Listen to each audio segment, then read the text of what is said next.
Hello les amis, je vous retrouve pour une nouvelle vidéo sur le football européen et la Ligue des Champions 2025-2026 et je vais vous présenter le match Pafos contre Monaco. C'est un match qui a lieu ce mercredi 26 novembre 2025 à 18h45 pour le compte de la 5e journée dans cette compétition. Alors Pafos c'est le 20e du classement qui reçoit Monaco le 19e. Dans cette vidéo, on va revenir sur le classement de la Ligue des Champions avec les statistiques des deux équipes. On verra également les résultats de calendrier de ces deux équipes dans cette compétition. Puis on enchaînera par le classement des meilleurs marqueurs et des meilleurs passeurs de cette Ligue des Champions. On verra ensuite les 10 derniers résultats, toutes compétitions confondues et les stats de Pafos et de Monaco. Et on terminera par les compositions d'équipes et tactiques éventuelles, ce qui nous permettra d'avoir une idée et une tendance à cette rencontre. Alors pour ceux qui souhaitent voir ce match à la télé, sachez que vous pouvez le voir sur Canal Plus Foot. Et donc au classement, je rappelle qu'on a une poule avec 36 équipes et il y a tout simplement 8 journées. À la fin des 8 journées, les 8 premiers seront qualifiés pour les 8e de finale. De la 9e à la 24e place, les équipes joueront des 16e de finale et au-delà, les équipes seront éliminées. Pour l'instant, ces deux équipes sont à la deuxième partie du tableau puisque Pafos est 20e avec 5 points en 4 matchs, une victoire de nul, une défaite, 2 buts marqués, 5 encaissés, moins 3 de différence de but. Ils ont même 2 points d'avance sur le premier non qualifié.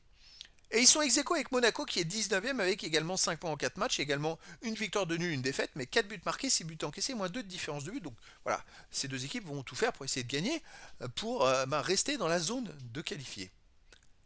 Au niveau des résultats et calendrier, Pafos a commencé par un nul à Olympiakos 0-0, puis ils ont perdu 5-1 contre le Bayern Munich à domicile, ensuite ils ont fait 0-0 à Karat Almaty et ils ont battu Villarreal 1-0. Là ils jouent contre Monaco, ils iront à la Juventus Turin, à Chelsea et recevront le Slavia Prague. Monaco a démarré par une grosse défaite au Club Bruges 4-1, puis ils ont fait 2-2 contre Manchester City, 0-0 contre Tottenham, et ils sont allés gagner 1-0 à la dernière journée à Bodo Glimt, une victoire importante pour la suite. Là, ils jouent à Pafos, ils recevront Galatasaray, ils iront au Real Madrid et ils recevront la Juventus Turin. Alors, au classement des meilleurs marqueurs et des meilleurs passeurs, il n'y a pour l'instant aucun joueur des deux équipes dans les 18 premiers de ces deux classements. Les 10 derniers résultats, toutes compétitions confondues, Pafos, 5 victoires, 3 nuls, 2 défaites, 16 buts pour, 12 contre, plus 4 de différence de but. Il reste sur 5 matchs de suite sans défaite et même 3 victoires dans les 4 derniers matchs.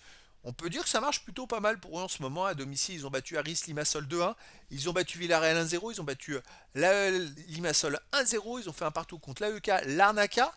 Ils ont aussi, je prends que les matchs à domicile, gagné 4-0 contre Ethnikos Akna. Et avant, ils avaient perdu contre le Bayern Munich 5-1. Donc depuis la défaite contre le Bayern Munich, ils ont enchaîné 5 matchs à la maison. Ils ont fait 4 victoires et un seul match nul. Ça marche très fort.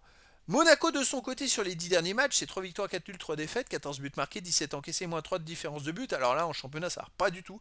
Ils restent sur 2 défaites de suite et 2 fois, ils ont pris 4-1. C'est-à-dire que c'est quand même assez rare pour être souligné. Ils viennent d'encaisser 8 buts en 2 matchs. Donc c'est compliqué pour Monaco en ce moment à l'extérieur. Donc ils ont perdu 4-1 à Rennes. Ils ont gagné 1-0 à Bodo Glimt. Ils ont gagné 5-3 à Nantes. Ils ont fait un partout à Angers. Bon, ça peut n'être qu'un accident.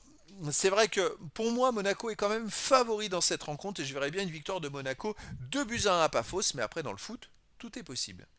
Au niveau des compositions d'équipe et tactiques pour Pafos, on aurait du 4-3-3 et gardien Michael. Et défense Bruno Felipe, Luquesson, Luiz Sema, milieu de terrain Pepe, Goldar Sunjic, attaquant Kina, Dragomir et Orsic. Et pour Monaco, on aurait du 3-4-3 et gardien Radeki, défense Kerrer, Tézé, Caio Henrique, milieu de terrain Diata, Golovin, Koulibaly, Ouattara, attaquant Kliouche, Balogun et Fati. Donc voilà les amis, le décor est planté entre ces deux équipes et donc je vous donne rendez-vous ce mercredi 26 novembre 2025 à 18h45 pour le match de football de la 5e journée de la Ligue des Champions 2025-2026. Pafos, le 20e du classement, reçoit Monaco le 19e. Voilà les amis, je vous dis à très bientôt pour une nouvelle vidéo.